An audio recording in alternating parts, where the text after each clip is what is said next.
All right, we're going to learn solving with square root. So for example, you're given area of a circle is equal to pi r squared. And let's say that the area is 100, let's say square meters. Okay. And you are to solve for the radius. So how are we going to solve it? We're going to substitute 100 in A, and that's going to be pi r squared. You're going to divide it by pi, both sides, and that will turn to a 1. So now you will have r squared is 100 over pi. But if I'm looking for r, then I don't want it to be squared. I want it to be the power of 1. And the way to make it into a power of 1 is to get its square root. Now why? I will answer it here. Why do we need to get the square root? It's because the radical is the same as a power of 1/2.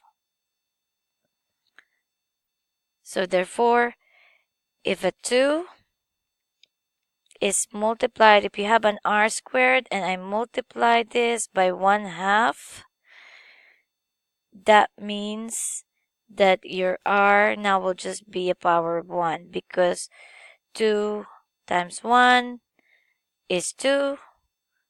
If that's an over 1. 1 times 2 is 2. 2 over 2 is 1, or you can cross this up because that's the same as 1. Okay, so let's go back. Now that's an equal sign, so whatever you do on this side, you will have to do on all of these. So therefore, our r is equal to 10 over square root of pi. Now why is that so? Because the square root of 100 is 10, and this is not a perfect square, so you have to put it in the radical sign. However, okay, wait up. On here, I forgot to tell you that there are actually two roots that can be positive or negative values. Okay? Now here, though, I want you to know that we're going to use the positive numbers only. There cannot be any negative radius because radius speaks of length. So we are going to, choosing the negative is unreasonable. You'll have to choose the positive to make it become valid. A denominator of radical is not permitted. So therefore, we're going to simplify this by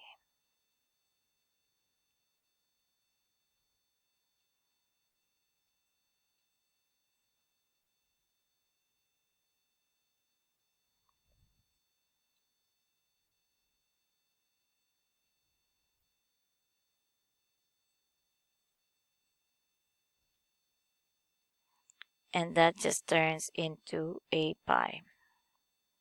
Why? Because pi times pi is pi squared, but then you're putting it again in the radical with the same explanation as this one. You're raising it to a power of 1/2, and its power is 2. So 2 times 1/2 will give it a power of 1. So therefore, final answer is 10 square root of pi over pi. And that's the value of your positive r. If it's a negative, then there would be a negative in the front. But again, you're not choosing a negative because it is not reasonable. Because we're talking about length. So, let me give to you the second example. What if you're using, let's say, P equals I squared R. Let's say that our P is equal to 81, and let's say that our R is equal to 16. I'm just making up these numbers. I don't know if these numbers are going to be reasonable because this is an exact formula for Ohm's law. So let's just try this. I'm just assigning perfect squares here. So let's try this. If your P is 81 and your I is squared and your R is 16 and you're solving for I will divide this by 16. I will divide this by 16 and this will become a 1. And now my I is isolated.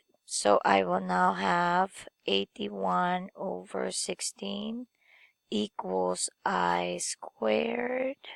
And again, I squared, we need to turn it into I, excuse me.